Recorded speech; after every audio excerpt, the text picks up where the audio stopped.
Doctor Naveed Syed health protection agency में सलाहकार, consultant और क्षय रोग टीबी के विशेषज्ञ हैं। टीबी एक ऐसा संक्रामक रोग है जो लोगों में एक माइक्रोबैक्टीरियम ट्यूबरक्लोसिस नामक रोगाणु द्वारा फैलता है। ये एक बहुत चालाक रोगाणु है क्योंकि ये बहुत धीमी गति से बढ़ता है और आमतौर पर सर्दी में होने वाले संक्रमण और रोगाणुओं से भिन्न है।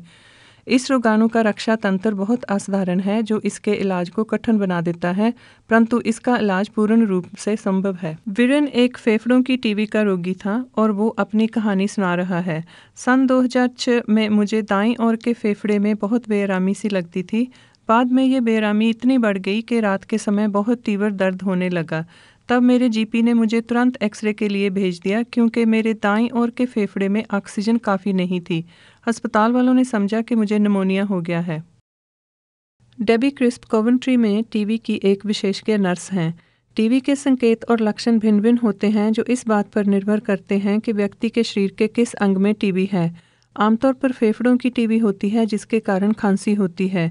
इसलिए कोई भी खांसी 2 या 3 हफ्तों से ज़्यादा चले तो उसकी जांच अवश्य होनी चाहिए। ये खांसी सूखी या बलगम वाली हो सकती है। आमतौर पर टीबी के कारण रोगी को बुखार होता है क्योंकि उसका शरीर इस संक्रमण से छुटकारा पाने की कोशिश करता है। इस बुखार से रात को बहुत पसीना आता है जो बहुत अप्रिय लगता है। इसको रात में पूर्ण रूप से भिगो देने वाला पसीना कहा जा सकता है। इस कारण मरीज आधी रात को उठ जाता है और अपने आप को पूरा भीगा हुआ पाता है। यह संक्रमण व्यक्ति की भूख खत्म कर देता है और वो खाना बंद कर देता है, जिससे व्यक्ति के शरीर का भार बड़ी तीव्रता से और अधिक मात्रा में थोड़े से समय में कम हो जाता है। ऐसा भी संभव है कि टीबी के रोग में बुखार और खांसी ना होकर अन्य संकेत और लक्षण हों, जैसे कि शरीर के ऊपर वाले हिस्से या गर्दन में गांठें हों, जिसे अपने डॉक्टर को दिखाना चाहिए। वो मुझे 2-3 महीनों तक टीबी की जांच के लिए भेजते रहे। संजोग से एक दिन विशेषज्ञ डॉक्टर ने मुझसे कहा कि वो मेरे बाजू में एक टीका लगाएंगे और 48 घंटे तक उसकी प्रतिक्रिया देखेंगे। 48 घंटे के बाद मेरी बाजू में उसकी प्रतिक्रिया नज़र आई और उससे पुष्टि हुई कि मुझे टीबी है। किसी भी व्यक्ति को टीबी हो सकती है। ये एक व्यक्ति से दूसरे व्यक्ति में फैलती है। आमतौर पर जिस व्यक्ति को फेफड़ों की टीबी हो गई है उसके लक्षण दिखाई देते हैं। वो बहुत खांसी करता है जिससे संक्रमण और रोगाणु फैलता है, जिसे दूसरे व्यक्ति पकड़ सकते हैं, लेकिन ये इतनी आसानी से नहीं फैलता। ज़्यादातर लोगों का ये मानना है कि टीबी आम फ्लू की तरह बहुत जल्दी और आसानी से फैलता है, परंतु टीबी एक व्यक्ति से दूसरे व्यक्ति में इतनी आसानी से नहीं फैलता। अगर आपको फेफड़ों की टीबी है तो दूसरे व्यक्ति को तभी फैलेगी अगर आप बहुत ज़्यादा खांसी कर रहे हैं और वो व्यक्ति बहुत लंबे समय से आपके बहुत नज़दीक है। इसलिए हम अक्सर देखते हैं कि जो टीबी से प्रभावित वही होते हैं जो लंबे समय से टीबी के रोगी के साथ एक ही घर में रह रहे हैं, जहाँ बहुत नज़दीकी से काम कर रहे हैं, परंतु फिर भी ये फ्लू जैसे अन्य रोगों जैसा संक्रामक नहीं है। टीबी मुख्यतः 2 प्रकार की होती है, सक्रिय टीबी और दूसरी गुप्त टीबी। गुप्त टीबी मुख्यतः निष्क्रिय होती है, इसके कोई लक्षण दिखाई नहीं देते। ये शरीर में विद्यमान होती है परंतु किसी प्रकार की समस्या पैदा नहीं करती। बाद में सक्रिय होती है, तब बढ़ने लगती है और समस्या पैदा करती है और संक्रामक बन जाती है। दूसरी सक्रिय टीबी जिसमें संक्रामकता विद्यमान है और धीरे धीरे बढ़ रही है और शरीर के प्रभावित अंगों में समस्या पैदा कर रही है। ऐसी टीबी संक्रामक होती है और एक व्यक्ति से दूसरे व्यक्ति में फैलती है।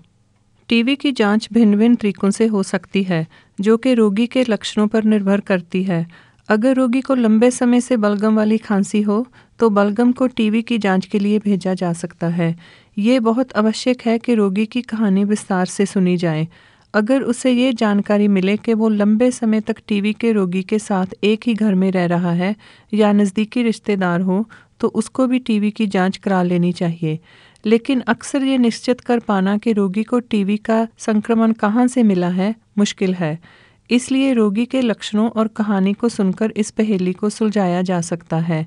छाती का एक्सरे टीबी की जांच का एक बहुत साधारण और फ़ायदेमंद तरीका है। इससे फेफड़ों और उसके आसपास फैले संक्रमण का पता चल जाता है।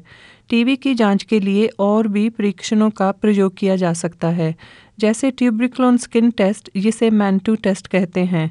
इस परीक्षण से बहुत लोग परिचित हैं क्योंकि ये BCG टीकाकरण से पहले इस्तेमाल होता था। ये एक बहुत आसान चमड़ी का परीक्षण है जो बाजू में किया जाता है। अभी हाल ही में एक इंटरफेरोन गामा नामक ब्लड टेस्ट निकला है जिससे खून का नमूना लिया जाता है और उसे खास तौर पर ये जानने के लिए इस्तेमाल किया जाता है कि शरीर में टीबी है या नहीं। हम ये देखते हैं कि प्रजातीय समुदायों में टीबी बहुत मात्रा में पाई जाती है। इसका मुख्य कारण ये है कि प्रजातियों का अपने घरों में आना जाना रहता है, चाहे वो दक्षिणी अफ्रीका के हों, उप सहारा अफ्रीका, पूर्वी अफ्रीका या फार ईस्ट के। ये वो जगह है जहाँ टीबी स्थानिक रूप से फैली है।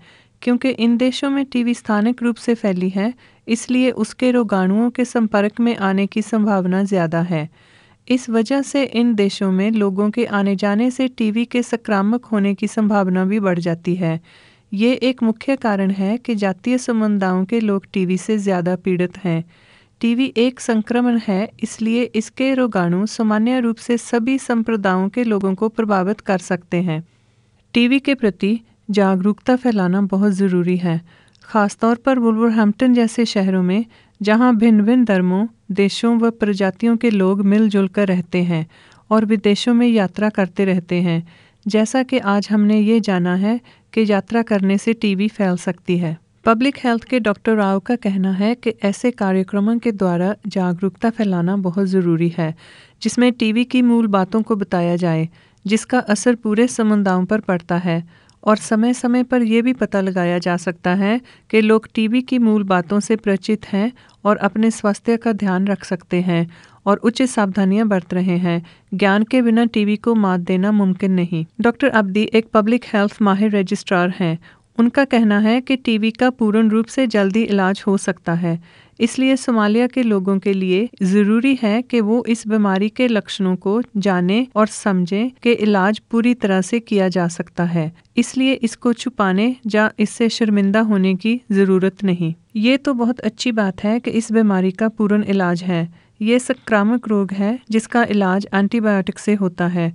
दूसरे एंटीबायोटिक की तरह इसको भी पूरी मात्रा में खाना होता है। इसका इलाज बीच में नहीं छोड़ना है। इसके लिए बहुत सी दवाइयाँ 6 महीने तक खानी पड़ती हैं। इसलिए ज़रूरी है कि रोगी को पूरा सहयोग और उत्साह दिया जाए और समझाया जाए कि उसे दवाई एक दिन भी नहीं छोड़नी है जब तक कि अंतिम गोली खा न ली जाए, नहीं तो फ़ायदे की जगह ज़्यादा नुकसान हो सकता है। लेकिन टीबी का इलाज पूर्ण रूप से हो सकता है। टीबी के बारे में जागरूकता बढ़ाना बहुत ही आवश्यक है, क्योंकि ये सभी समुदायों के लोग जानते हैं कि टीबी एक बीमारी है, लेकिन गलत कारणों के कारण इसके साथ बहुत से मुद्दे और कलंक जुड़े हुए हैं। इसके लिए ये आवश्यक है कि लोग समझें कि ये एक संक्रामक रोग है जो एक व्यक्ति से दूसरे व्यक्ति में फैल सकता है। इसको हमें छुपाना नहीं चाहिए और इसका निदान करना चाहिए। लोगों को इसके संकेत और लक्षणों की जानकारी होनी चाहिए ताकि अगर उनको टीबी का शक हो तो वो अपने डॉक्टर को तुरंत दिखा पाएँ।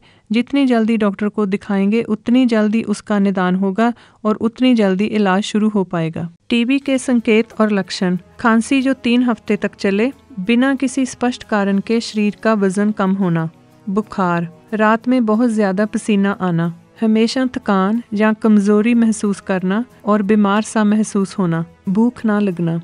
टीबी का पूर्ण इलाज है, इसे देर तक छोड़े नहीं।